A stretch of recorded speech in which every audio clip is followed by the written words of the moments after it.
The insurance company and the banker are like best friends, right? Yeah. Right. It's a long process to be able to get as much as you can from insurance, because we all know here that every dollar is going to count.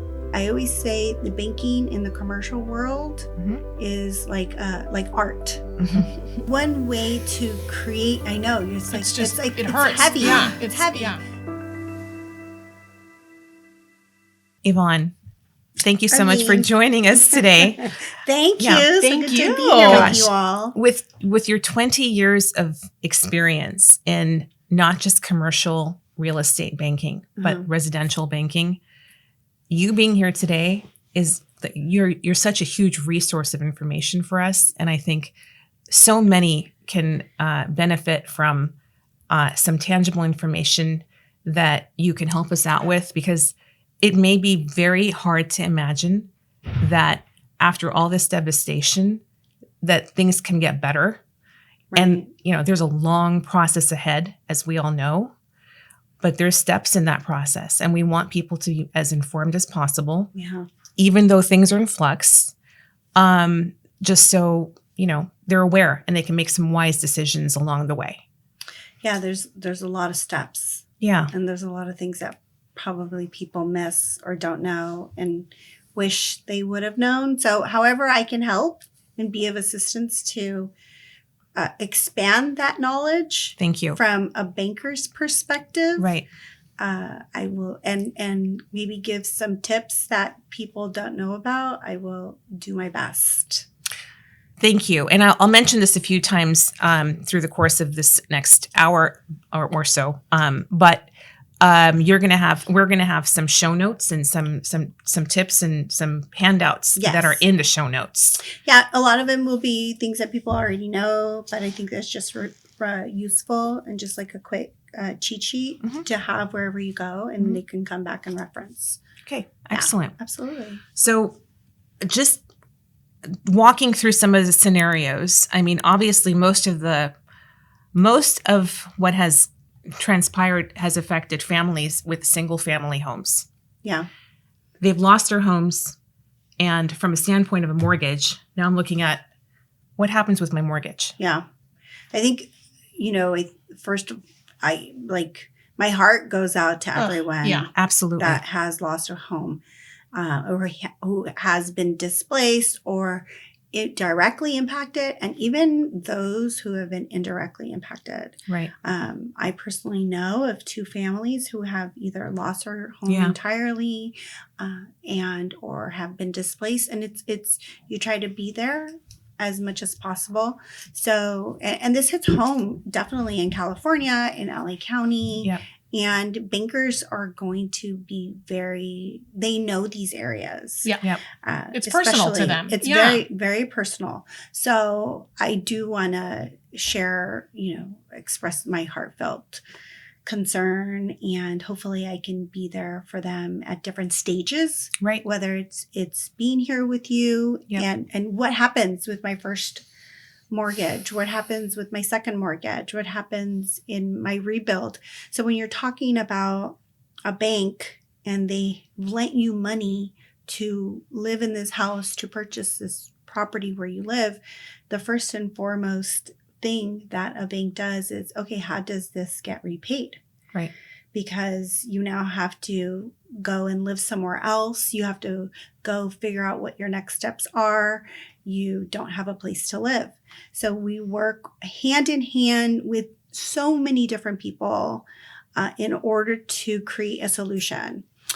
Because I think that most people should really be aware of is that, banks want to recover, obviously, but also they do it in a very systematic way. And that it's going to be, it's like it's a web, right? Of everyone interacting together. Yeah. Right. So I would say just be patient, because a lot of banks have concentrations in these areas. So it's not just one person, it's another person. There's multitude. From a macro level. Yeah, from a macro level. So I first would say, yes, the banks are understanding of what's going on. And I will just say, I know you're hurting. there's going to be a process. Right. Yeah. There's going to be a process, and there's hope. I think that's something that you are doing with having this series with your audience and with your company, is that there is hope and that there is something that's going to happen. We just don't know when and where or how. I mean, thank you for mentioning that, because one of the intentions with you are the first of a few episodes that we're going to have regarding the wildfires. Mm-hmm. The second one is with an insurance broker to follow. And the third is with someone who actually has lost their home, and they've taken the loss of, and this happened like a few years ago. So they're going to be walking through the process with their bank and their insurance with us and sharing some tips. Yeah. So the whole intention is just to be able to provide a little bit of peace and hope in a time where I'm sure people are in shock. Yeah. So you brought forth the resources that you're going to bring. I mean, can I start asking you a couple of questions and some scenarios? Yeah, let's go for it. So like the mortgage thing that you just walked through, yes, the mortgage still applies. Yes. Do I get deferred? Is there a forbearance? Well, luckily, Governor Newsom seems to be pretty active in what he's trying to do. Right. And right now he's spoken to, I think it's like the top, I think it's 5 or 6 large banks, and they've already agreed to a 90-day forbearance. So there might be an application, there might be like a submission, there might be something. I'm sure these banks already know who you are. And they're reaching out already. And or they're doing things on their end. Right. They may not have reached out. Maybe they have, maybe they haven't. So we're talking like Wells, U.S. Bank, Bank of America, large banks that do have exposure in those areas and possibly concentrations. So if they haven't reached out, they are devising a plan. I guarantee you. Yeah. Because as a banker, first I was like, okay, who's impacted personally in my own portfolio by the fires? Either historical clients or current ones in my portfolio. So they're aware. Right. And so I would say they're doing what they need to be doing. Great. And that's for the primary homes like we're talking about. So yes. You're thinking there might be some programs available for? So the forbearance is there, 90-day forbearance for right now. You might have to apply. They may know who you are. I think that there will be additional programs in place that I think everyone's just trying to figure out what they're going to do. What are those steps going to be? Just like you're trying to figure out like all these people who have been impacted by the fires, just how they are trying to figure out where they're going to live, how do they function, how do they go to work, how do they live their day-to-day lives. The banks are also trying to figure something out. Okay. They're either working with the regulators, they're working with the state, they're working with their internal process, they're running reports, they're running scenarios, they're trying to figure out programs. So that's where, even though the 90-day forbearance on primary, secondary, just the homes in general in that area, I think it's giving them some time to really figure things out, just like people are trying to figure things out right now. Okay. Yeah. So I think there's going to be more. There'll be more. That's what I was going to say. Hopefully there's more. I think there will be more. This is the immediate to get us to that next step. Yeah. There will be some creative measures that are put in place that are offered. Right. But with anything, it's going to be it's going to be if were you on good status with your loan, were you already going into foreclosure, right? And they're putting a halt on foreclosures for right now, obviously, so there's significant amount of halts, that are happening right now, like things that you can't do or things that you can do within those areas, and then LA County, and it's also impacted the entire state of California. Yeah. So there's more programs. there's okay. Because the thing is, banks don't, I mentioned the concentration, and we'll bring up concentrations a little bit later. Of how many mortgage holders? To one lender. Right. So U.S. Bank might have millions of dollars, and like maybe they'll have 100 homes or maybe they'll have 200 homes. I don't know. Wells Fargo has stuff there. Because what happens when you get a mortgage? Oh, you talk to your friend. Hey, I got a really good rate. I got cashed out. I improved. You should call my banker. Right. Things of that sort. So that's the concentrations that we're Right. talking about, or bank exposure we Right. should talk about. So there's going to be something. There has to be Yeah. something. Right. It will not. It won't just be 90 days and you're out and figure it out now. Like, yeah. Yeah, and again, that's not there. This is based on what banks have done historically, Right. Right. and what's going to happen, what could happen. Okay. And when you have certain other forces in play, Yeah. there's going to be some collaboration that's going Right, to happen. What right. it looks like, I don't know. If it's another 30 days or another 45, who knows what it is. This is just, there's going to be some assistance. Right. Well, there's a few different other kinds of properties that I just want to bring up. Mm-hmm. What if this is my second home? What if this is an investment property for me that I've been Airbnb-ing? Well, how they're going to look at like everything in terms of whether it's your primary residence or your secondary residence or a multifamily, which is Right. an income producing property, or whether it's a commercial or a business, everything is going to be looked at differently. Mhm. Your primary residence, that's where you live. That's your housing. You have a roof over your head at night when it rains for shelter. Yeah. That's Number primary one, residence. yeah. Right. You're looking at these other classifications of properties. Right. Multifamily, which is income producing properties where you have units and people live in them and they pay you rent. And are you going to distinguish between 5 or more or 4 or less on that? I think that's going to be a good, I don't know if they will. I think it's just going to be classified as like a multifamily. You are a housing provider. Yes. From a regulatory perspective, 4 units and below, from a lending perspective, they're monitored differently. So there Right. are more stricter regulations. Mhm. For 5 units and above, Mhm. that's considered, if you may, for simplicity, a business. Mm. So that's treated in the business commercial sector. Okay. So all these properties have different classifications that they're going to be looked at differently. So Yeah. if it's an income producing property, they're going to look at it from like, okay, how much income did this property generate Right. on a monthly, yearly basis? Okay. Was it then sufficient to cover the existing mortgage? What is it going to take to rebuild it after insurance comes in? Because like I said, we work with everyone. We'll Mhm. work with the owner, the insurance company. First and foremost, it's going to be the insurance company and the banker are like best friends, right? Yeah. Right. And they are talking to each other. They're trying to figure things out. They're who gets paid out first, how much you get paid out, what's eligible, what's not eligible. Were you on a good status with your lender? Were you not? Were you good on your taxes? Because taxes and property taxes are going to be a big Impact big as issue well, too. yeah. Sure. Were you delinquent on your taxes? So hopefully there's going to be a level of leniency on that, but that gets to be incorporated into the payout Right. when you're working with the insurance company. Okay. So each company, each entity, or each property classification is going to be looked at. Okay, the income that's coming in, could it service this debt? What was your status if you were current on your loan and property taxes and insurance? How much is it going to take to rebuild that property?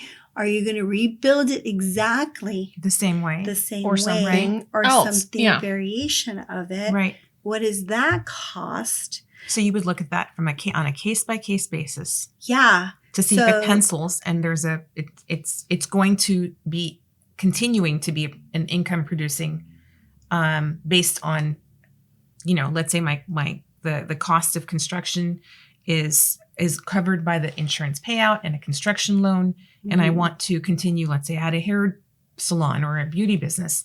Let's say I want to, and it was very successful, right? Mm-hmm. So let's say I want to keep that going. And, let's say it was, I don't know, making $1 million a year. So how does that factor in? So, I was going into the different nuances and breaking them down, and right. it might sound daunting. You're like, oh my God, I just went through this fire and now you're telling me all this stuff. The great thing is, is that you don't have to worry about that. Okay. So the banker, my analytical brain will have to worry Sort through all about those that. numbers. Okay. Yeah. And the best thing that you as a hair salonist who had either a business and were renting or owned the building, Right. which is two different Sure. scenarios. Mhm. Yep. Each case is very complex and very different. Yeah. And I always say the banking in the commercial world Mhm. is like art. Mhm. It's Okay. up to interpretation. Okay. There's many strokes to it, Yep. and it visually will come out differently for every single person. Right. Nice. Okay. So when you as the hairstylist are like, this is what I've produced. I produced $1 million in my business. This was my livelihood. Right. This is my work of art. Sure. Then we'll look at the income that business produced. If you own the real estate. Right. If you did not own the real estate and you just rented out your space, hopefully, and that's an insurance question, you have business income coverage Right. that will support you because you lost your business. Good info. That's a different scenario Right. that insurance can really take advantage of. From a real estate perspective, you own the building. We'll look at the income that's coming in. How many hair salonists did you have there? Again, are you going to rebuild? Yeah. Do you as a business, it's really important. Are you going to continue? Are you going to wait? Mhm. Those are business decisions Questions. that you Yeah. need to So do. many questions. Yeah. Your location, from a business perspective and what business owners are thinking of, do I open another location now? Do I wait? Right. Can I wait? Do I have that supplemental income for my insurance company to come in? Right. Because, rule of thumb with real estate is location, location, location. And that's Right. also in your business. Right. People know where to go to me, but your business has now, if you're a local business owner, your business has disappeared because your income was based on your community. Sure. So now where are you going to go? Right. So those are tough questions to Yeah. have. Especially if the entire community just now has been displaced, right? So like your normal customers are all gone, right? Like where are they Yeah. going to go? Yeah. Yeah. The takeaway, though, is that if somebody wants to rebuild and they want to continue their business and restart and redo it, there might be some hope here, There is. right? Yes. There Okay. is. Okay. There is hope, I think. And it's just a matter of all the cards falling down in their place Right. and making sure they're in order. Yeah. And that's just going to take some time and a process. But Right. I think the business owner, I think there's hope there. So Yeah. it's just everyone's rebuilding together, which I think that's Right. there's strength in that. Mm-hmm. So there's a couple of things that we want to talk about next. One is the insurance payout, Mm-hmm. whether or not obviously we're going to have a whole episode on just insurance, but I'm going to listen to that. it's very important. Like it's a long process to be able to get as much as you can from insurance, because we all know here that Any claim. Yeah. every dollar is Yeah. going to count, Mm-hmm. because most likely the rebuild is going to be more expensive than what the insurance payout is going to be regardless. So part of this decision making and this conversation is regards to some Well, people. I would say with regards to that, Yeah. the bank requires you to have a certain level of insurance coverage. Right. So, and it's based off your replacement cost, and they have certain minimum business liability, insurance replacement cost, how much would it cost to rebuild your home based on today's prices. Right. So based on when you obtain your insurance Right. and based on the purchase price that you Right. obtained it, which will really look at the appraisal to really determine that, Right. it tells you what your replacement cost is. So I have had some businesses where they're purchasing a building for $1.5 million and their replacement cost sometimes is higher than their Yeah, purchase. it's $3 million or something. Yeah. But because the type of business that they have or the Right. type of building that it is. Right. And that insurance is obviously higher. Sure. So depending on when you purchased your property is going to be really important because they're basing that replacement cost at that time based on what materials and costs were at that time. Right. So depending on when you did it, even if you have refinanced within the last couple of years, like maybe during 2020 when interest rates were really attractive, right?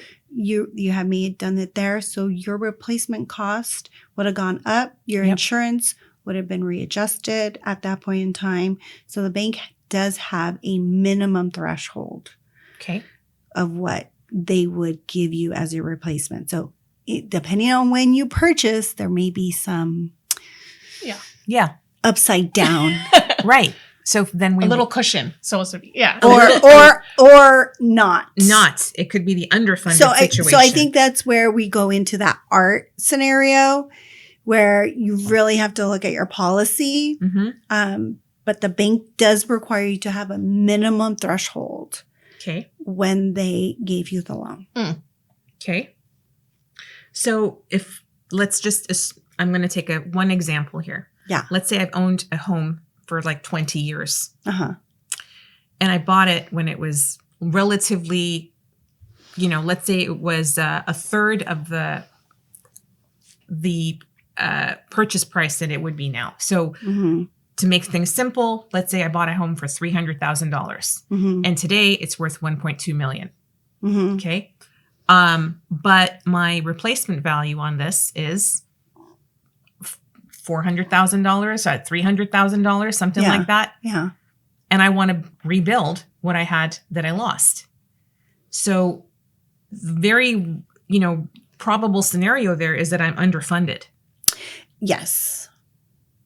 But it's not going to cost you $1.2 million, you said? Correct. It's not going to cost you $1.2 million to build. It is not. No. And I think that may be the misconception. It may cost you $600,000 to build. Yeah, that's my point. But your replacement or what the insurance is giving you $400, so you have a gap of $200. Exactly. So yes, that's where Thank you for putting that into math. we get into the crutch of like, where does that gap?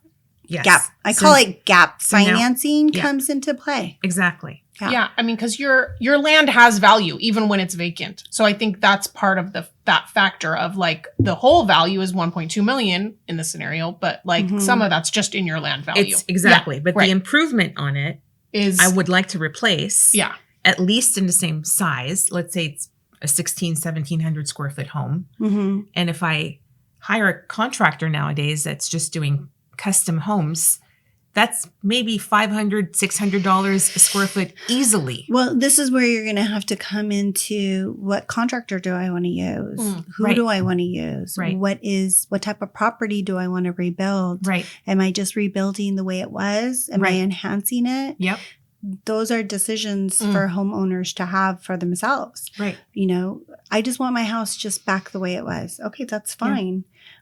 Is there any way you can supplement that or not? There's different things there's going to be personal choices that are involved that are going to impact the financial.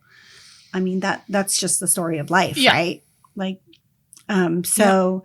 will there be programs in order to do something like that? I think that there will be, because you talked about land value and you talked about improvements and the replacement cost.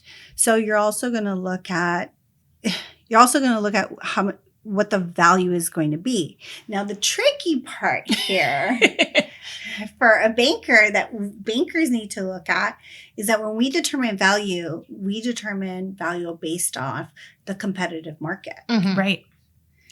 And in that neighborhood, if the whole neighborhood is gone, correct, right. So you may want to build a property that in that area historically would have been $1.5 million. Right. But then maybe you want to build a house that is probably like only standard Mhm. of $800,000. Yeah, right. And maybe I want to build, like, I get to build the dream house now that I've always wanted Sure. from scratch. So my, based on what I'm proposing, it might be $3 million. Yeah. Right? How do you determine that? Are you going to determine that Yeah. based off what typically was there historically? Mm-hmm. Or is there going to be a consensus? Yeah. Right. So there's a lot. There's a lot in flux A because, lot. yeah, you Yeah. and I were discussing this earlier, that it might be that the entire neighborhood is redeveloped at the same time with a developer who then partners with the homeowners. Mhm. And if the homeowners potentially can get together and, they're all connected, you mentioned, would it be, I'll ask you, what would be an ideal way for neighbors, for example, to connect or to organize themselves Mhm. so that they're more in control of the outcome?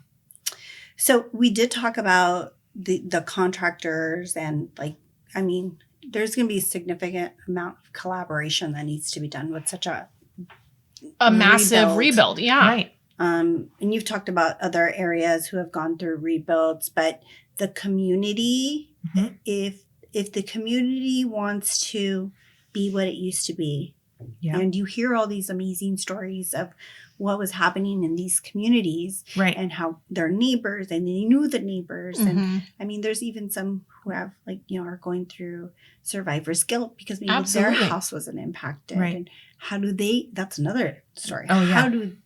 How does their house rebuild? Sure. Is it better to just tear it down? Right. And then what's the rebuild cost for that? Right. One way to create, I know it's like it hurts. heavy. Yeah. It's heavy. Yeah. But so here's a way where, take a deep breath in and Yeah. take a deep breath out. But we start to get kind of creative. And these are more of my own tips that we had really talked about is we talked about the concentration of banks. And bear with me where I'm going. Yeah. Is we talked about how certain banks have certain exposure in certain areas and they have multitude. Right. Well, just like you shared the time that you went to refinance your house, hey, Elaine, I have a house over here that I refinanced with Wells Fargo or Whatever. Yeah. Bank ABC or whatever it may be. Right. Didn't you refinance with them? Right. And then gathering up together and seeing, okay, what are they asking you? What do I need to support? What documentation do I need to provide? Collaborations in that sense so that maybe there's something that can occur there. Right. And I don't know what that looks like, but this is where there's an opportunity for the community to drive Right. what happens Right. and what can be offered. Yeah. And if community members are saying, well, I want what my neighbor Elaine has as far as the type of house, and Arlene wants the same type of house, and then somebody else wants the same type of house, then the banks may be able to be like, okay, everyone's asking this. Maybe they're driving. Maybe we can Yeah. come up with a vision with Come them. up with a solution. It's hard to do that, but maybe there's something that can happen. I don't know. Right. Yeah. I don't know. There's a scenario of maybe doing this in terms of everyone can choose from one of 5 or 6 floor plans if that's what they're looking for, Mhm. the market. And if that's done all together, at the same time with a partnership with a developer, best case scenario is you cut down your construction costs tremendously and, Yeah, because At you're taking least with- advantage of and that, taking the advantage. scaling. Exactly. There's other benefits to that, but I think Sure. if people gather up together and say, we're ABC Bank, survivors, Yeah. Yeah. Right. Right. that's how they can learn a lot. Right. Because, one thing that I didn't mention yet is there's going to be infrastructure cost here to rebuild. Yes. I mean, we've got to rebuild power lines and Yes. sewer Yeah. and all kinds of things that we don't normally have in just the cost of Construction, rebuilding a normal house. well, Yeah. it's going to look different. Like, so there's the a partnership layout here is that going to is look. It's just totally complete rebuild. Mhm. And I hope that people in those communities once they have gone through. I mean, they're going to mourn forever, really. I think Sure. Absolutely. this is a very traumatic experience for Right. for And those people. That the mourning process is going to be there forever because so many people have lost so many different things. But to shed some light that hopefully they can stick together, Mhm. endure, Mhm. and try to figure out how they can help one another. right. Move forward together. Yeah. And go in from a different. This is a time to think outside the box. Yeah. Yes. Right. Absolutely. So like Indeed. think outside of the box. Like don't just go through. Okay, I have to go through my insurance. You have to go through that process. And like bankers internally have to go through that process Their steps, as yeah. well. Right. But They're all in doesn't it together. mean Yeah. You can't share and be the ABC community bank. Right. And be like, hey, we have the same bank. Right. What's going on? Who are you talking to? What's Yeah. going on? La, la, la, la. How can we move forward? This is a time to share information. Yeah. So is there a quality of partnering with the bank in what you're suggesting, whether it's an individual reaching out to their bank or the community reaching out to their banks? Mhm. Like you said, yeah, there might be a program in place, but, we were talking about perhaps the personal touch. Yes. So, yes, there's lots of programs already in place with the disaster relief. The SBA, the Small Business Administration, has already disaster loans. The SBA will also be doing forbearance. The SBA was pivotal force, and I work a lot with SBA Mhm. in different programs. It was pivotal during COVID. Right. And in dispersing EIDL loans, Yep. the EIDL loans, if you don't know about Yeah. the Paycheck Protection Yeah. Program, which I was a part of, which they issued them and they forgave them. During COVID, there were, first responders, everyone was in the action. And then there were what I call financial responders. Right. And I was working 24 hours a day. Like and there's so many stories to that. But to my point is that I would get calls from people on what was going on. I felt for people. I was like, okay, what can I do? And Right. that really drove me to be awake and do things. And sometimes I would start to fall asleep, and then my family, because we were at home, wake up, you could do this. Remember who you're doing this Oh, for. yeah, your purpose. And it was larger than me data inputting Just doing this alone. information Yeah, right. into the system, because there was going to be a cutoff, because funds were going to be exhausted. Right. And I had promised certain people Yeah. that to keep I would them and their help families. them Yeah. Right. get a PPP loan. Yep. And I remember that day. It was so great. Like my husband and myself, you stay, because I You are 8:30, committed. 9 When you 8:30, 9 o'clock, Arlene. You guys, yeah. I am done. Done. Yeah. And they were like, you can do this. Remember that one client who has this certain business. Right. And I was just like, oh my God. And so, Yeah. okay, I can do this. Yeah. This. And so, Seriously, the unsung heroes of COVID. The bank. Wow. but this is the point that I really want to make is that there was like you said, a bigger reason. There was a purpose, a larger Yes. purpose to me data inputting, because it was about the stories. Mhm. It was about the people who were impacted. It was about I can look back and see where they are, where they're flourishing. I mean, I contributed to that. Mhm.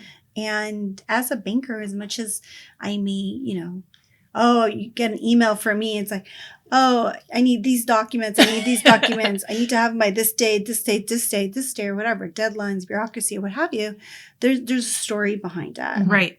And when we talk about the personal touch, and I always talk about know your banker. Yeah. Know your banker. Don't be afraid to reach out to your banker. Like how many people go to the branch? Never. Go to the branch. Okay. Talk to people.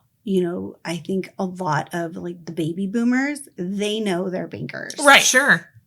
Yeah, because But it's a different maybe- era. Yeah. Maybe not our millennials. Maybe not millennials, Gen X, so like, Yeah. and I make it a point to I've never gone to my banker. I go to my banker because I'm a banker. But you're a banker. Because people, when they know you, what happens? There's a personal touch. Yeah, they know you. They're vested now in your success, hopefully. They'll answer the phone call. Yeah. They Right. feel They- guilty if they- they're Yeah. not getting a response or whatever. Yeah. Or they'll, oh, I'll call you right back, or I'll call you in a couple days, or can I call you then? Or I'm working on this. Yeah. Bear with me. They'll still late for you. They'll put There's in a that connection. extra. There's Yeah. a connection is so vested- important. Yeah. vested interest. So I say when times are good, know your banker. When times are bad, know your banker. Yes. Because Makes your sense. banker is always going to be there. And, Yeah. And if your banker leaves, their network grows, Yep.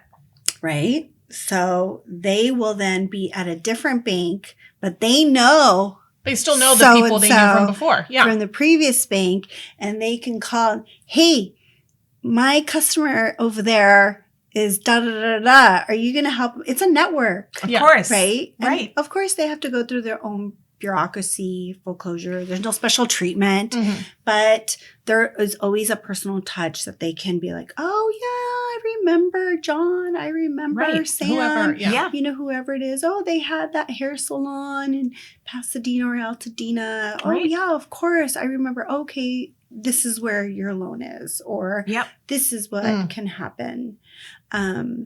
The personal touch is not lost in today's digital age. Yeah. People are still, I think people still yearn it. There's a different conversation for that. Right. But bankers are human. The more you will, if you know your banker, you won't feel as lost in the vortex bureaucracy of banking. Yeah. That Because you're is- not just numbers on a page anymore. Right. You're people. Yeah. At least that you know, sir, ma'am, Right. your loan is in process. Mhm. We just have so many. We have to get through it. Yeah. Yeah. You know, and you have that. Okay, at least they're looking at it. Right. You know, at least because some banks are going to have to do segments of Mhm. their business Mhm. to focus on this. Yeah. Exactly. Because like over 100,000 people were displaced or impacted. I think at least, I don't know the Maybe the actual over. number at this Over. moment. yeah. But 12,000 structures have burnt. Yeah. I mean, so many families. Remember that art Yes. analogy that I made? Yes. So you know your banker, you come and pretty much he will design your art. Yeah. Help the you- structure. You will Build help up- him yeah. Yeah. or her design Yeah. The loan structure to The go with loan the building structure. and the place Yeah. inside the company or Yeah. inside the bank. So like, I mean, people have come to my desk and, you know, they just bring me a chocolate bar. I mean, you don't have to do that, but you just have to It's that kind get of personal to know touch. Yeah. people, Yeah. you know, or Right. they come and how are you? How is, Yeah. Talk about your family. Yeah. Yeah. there's more to things than just the paperwork. But then also they know they know where things are hidden because you tell them. Right. Like, don't be Mm. afraid of your banker. Uh-huh.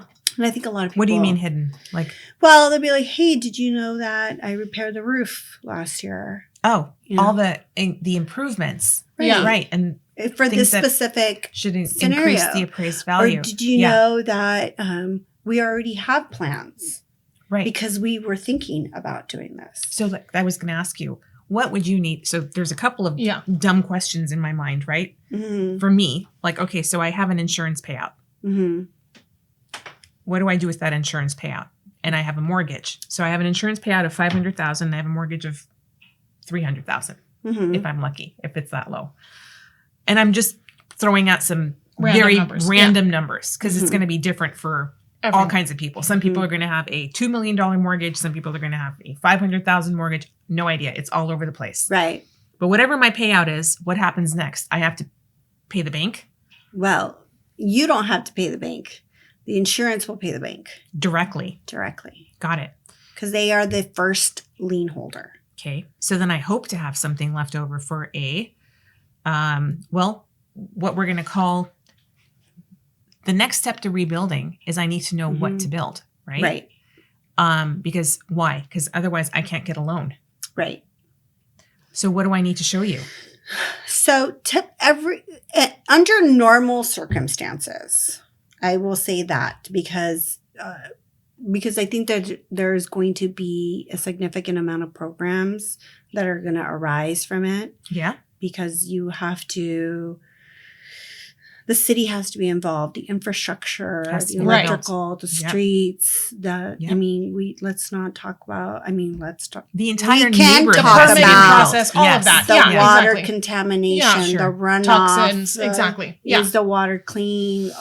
I mean, in many cases, so many different things. So the cleanup. That's why the cleanup, the expected rains. So this is why I say under normal circumstances, what a bank would need to see.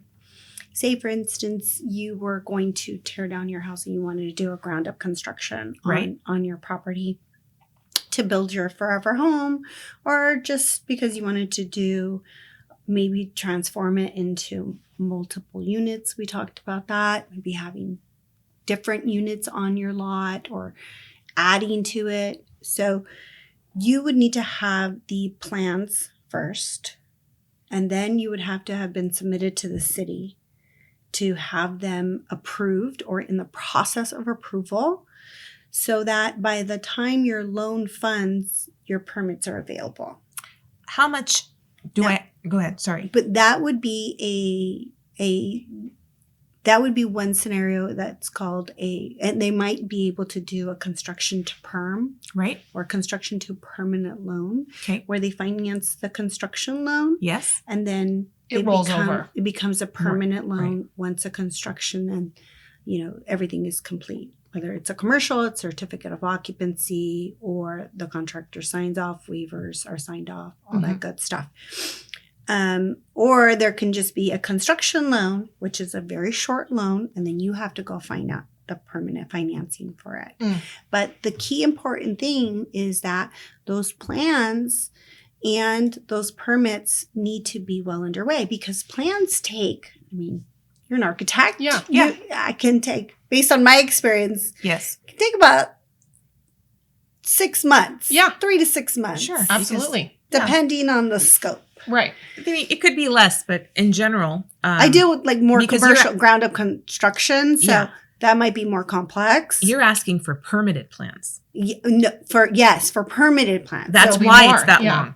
Could be more. So the drawing is one area. Right. The submission to the city. Is a second area. The feedback. Yeah. Yes. And how many times you get feedback? hopefully yes, you'll you get typically just 2 to 3 rounds. 2 to 3 rounds, tops, right? Yeah. It's typical, and depending on the city, and that's another thing. How are these cities going to be? How are they going to? The county, right? Or the county. Yep.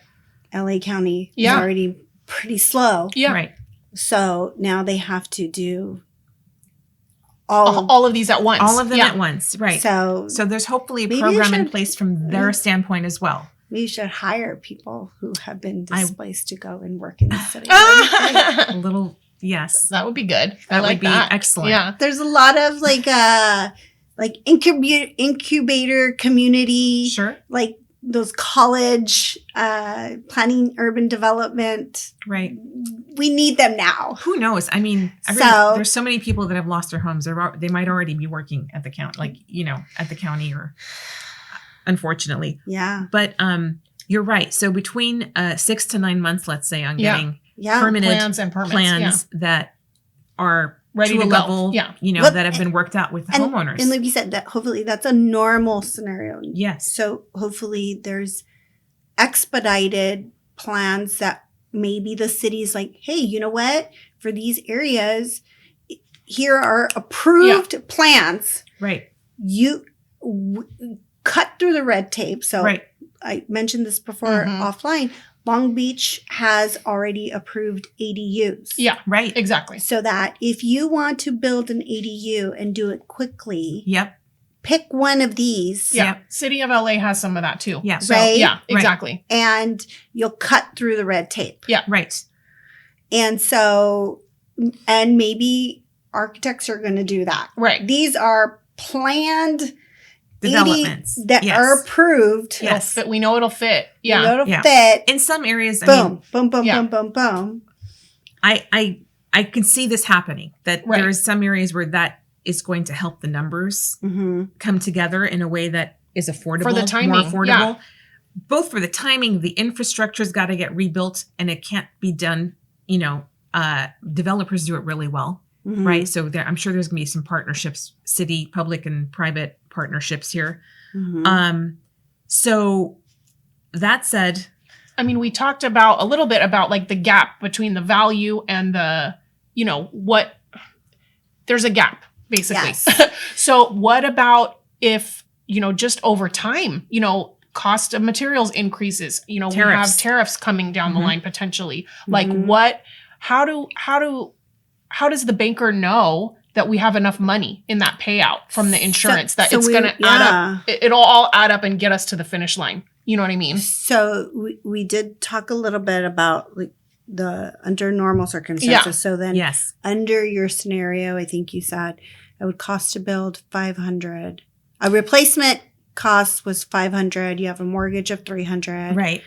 And the cost to build There's is a gap of maybe 200. There's a gap already. Your cash in pocket, so to speak, Yeah. is 200, Yes, but it's going to cost you 600 to build. Yeah. correct. So then you need $400,000. Yeah. You still need Correct. 400,000. Yeah. So, right. so the bank will then look at, okay, you are coming in with 200. Mm-hmm. You need a loan for 400, Right. right? hmm So then they will say, okay, fine. So that's a really nice ratio. Yeah. Cause now that's like your new mortgage. Yeah. Right. That's like you're It's not unreasonable. rebuying It's not unreasonable. Yeah. your Right. house. So it's not, if you look at it from that perspective, it's like 200,000 is my equity that I'm Yep. putting towards a Yep. down Yeah. payment. It's my down payment. Makes sense. Right.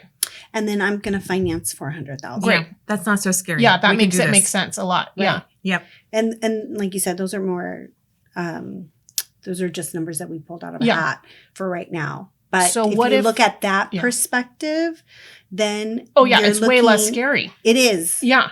It is less scary because you're like, okay, my previous mortgage was 300,000. Yeah. Right. This mortgage Is now 4. is now Yeah. 400,000. But that's not thing the that end of the people- world. Yeah. And the thing to realize when you look at the numbers, your $300,000 mortgage was based off of when you bought it, and it may have been 10 years. And A at while that ago. point in time, you're already 10 years into it. You have 20 years left. The new mortgage will then be re-amortized. Mm-hmm. So although your interest rate might be a little bit higher, your re-amortization is at 30 years. Mm-hmm. So I could do the numbers real Yeah. quick, but Yeah. I'm not going to. No. Yeah. I'll do a calculation in Yeah. the Well, show and notes again, or something. And your resale value. Sorry, I'm going on a side. Yeah. Go continue. No, it's okay. You Yeah, can- like if because you were this the is tariff the way question, you're Yeah, is a I good still one. want to ask the the tariff way question. you're talking. But yeah, I'm but going to like- go back to that because I haven't forgotten that. But again, I mean, if you say in 2 years you sold it at 1.2 million, like we were saying, the total value, you would still be, You'd still be in a good You'd still be situation. covered. Exactly. Yeah. So I and to that point, this is where the patience and endurance Right. gets Really to comes happen. in. Yeah, You're it really gets it tested. Might be okay. In Yeah. regarding the $1,500 mortgage, right? And if I'm a Uh-huh. retiree Mhm. and I'm trying to rebuild, and if the cost is just prohibitive for me to qualify for, first of all, I'm not working. So how do I qualify for even a construction loan so that I can rebuild? If I want to consider, for example, an idea might be instead of building a single family home, Mhm. I can build a single family home, an ADU, and a junior ADU, and all of a sudden I have a triplex. Yeah. And I can rent 2 of those out and live in one. Yeah. Can I factor that income into my future? Can that qualify me in a better Some way? Yeah. Yes. Great. Awesome. Yes. Okay. I'll just say yes Okay. because that's a possibility. Mhm. Right. then the numbers need to work out. Right. Right. Right. But the way you're thinking is how to scale. Mhm. Yep. You're talking How to leverage it a little bit. Yeah. how to leverage, how to scale, how to. We talked about it earlier. How it's really investing Mm-hmm. and continuing Real estate 101. Yeah, Yeah. real estate 101. Yep. Like that's one of the fundamental principles Mhm. when entering into the real estate market. Mm-hmm. It's like don't pay for where you live. Mm-hmm. The whole concept of using other people's money to do certain things, right. the leveraging, the income producing different income streams. That's the entire concept of it, where you're living in one unit and then supporting the mortgage or income Right. with additional income Yep. from the other units. Yep. So if you were to do that, I would say stay under 4 units. So 4 units and under. Great. If you're Great. going to be doing that, Right. because you're in the residential Yeah. regulatory And it's your market, primary residence still. Yeah. whereas if you're doing 5 units and above, there are different loan parameters. Mhm. Right. So, and you're considered a conventional loan because you're more relying on income Mhm. than you are on a place to live. Right. So, but yeah, that's absolutely a possibility. The numbers need to work out Right. because you have to look That's at life. how Yeah. much. Yeah, how much is it? Again, in that little cheat sheet that we do, Mhm. how much is it cost to build? Mhm. What's your loan? What's Mhm. your equity? Mhm. The money that you're putting into it from your insurance payout or not? Mhm. What the loan payment's going to be? And again, it's not daunting because you have to look. We're going to re-amortize it based off now Mhm. Right. versus when you purchased the property, there was only a certain A amount different. Yeah. of years left Right. in your loan. So Right. I think that is a additional light at the end of the tunnel. Right. Additional Right. And options. yeah. Yeah. And hope Yes. of what you can do to rebuild. That's the intention. Yeah. So, because I'm sure we're all bracing for some higher costs, including insurance, which, like I said, is the next episode after this, Yes. and things getting reassessed, and just more taxes, more insurance. So, if there's a way to offset Yes. all of those costs with some careful planning and banking and financing, Yes. that's the name of the game here. Yes. Just with I to really just give additional I don't know if it's comfort, Mhm. but A little solace or something. Yeah. Or maybe some solace to all the pieces haven't fallen into place yet. Mhm. Right. It's still evolving for Mhm. sure. Yeah, and there's still so many different things happening. There's a lot of flux. Yeah. It's the fires are just recent, Yeah. and we still have to weather the rain Yes. and other things that are happening. So, and I think people are working together though. Yes. You're seeing people, they have to. There Yeah. is. Yeah. So people are working together. They're showing up either in volunteering and Right. supporting. I would just encourage everyone, whether you're volunteering, whether you've been impacted, whether you haven't been impacted, or just being of contribution, that it's a long process. Mhm. And Yeah. let's have patience and endurance. Yeah. Every Everyone day. take a deep breath Every because day. it's going to be a journey. But it's going to be a good journey, I think. It is. It's hard to imagine that. Yeah. So one of the things I mentioned to you before this is I did lose a home to the 94 earthquake. It's part of living in California is we lose every so often we're going to have this kind of thing happen. Disaster Not happen, to yeah. underplay this one because it's huge. And it's not the same thing. Losing a home in an earthquake and a fire, 2 totally different things. But the similarity is the patience required to rebuild. Mm-hmm. Mhm. And you're right, because when, for example, I first lost my home, it was very hard for me to imagine what the positive outcome could be. Mm-hmm. And Yeah. then once that happened, Wow. instead of one unit, one home, yes, it was the grieving period of losing the home that you had, that you Mhm. grew Grew up up in. Yeah. or all the memories that you have. Mm-hmm. that's huge, Yeah, right? you never get that back. Yeah. Totally. But if you can, through the real estate 101, instead of having one home, then if you can have it like the 2 or 3 units and be able to have some retirement income or a place for your mom to be or your mom's caretaker to be, it works out in a way that is That's even great. better. You couldn't have dreamed of. Yeah, exactly. Yeah. The universe does work in its mysterious ways. Yes. So just hold on to that. It'll show up. It'll Yeah. show up. And Yeah. and no, I think everyone should know. I think people like you guys who are really putting this out there for people to get knowledge in different ways and hear it in different ways really supports them in their own way. And Yeah. I think that's important. So thank you for that. Thank you for being here Thank so you for much. being Oh here. my allowing gosh, this was me amazing. to come Yeah. in. I hope there's some Thank you for guidance. Nuggets. Know Some your, good nuggets. know Yeah. your banker. Know your banker. And again, there's going to be some extra handouts and tips in the show notes. Yes. Yes. Yeah. Thanks again. Thank you. Anytime.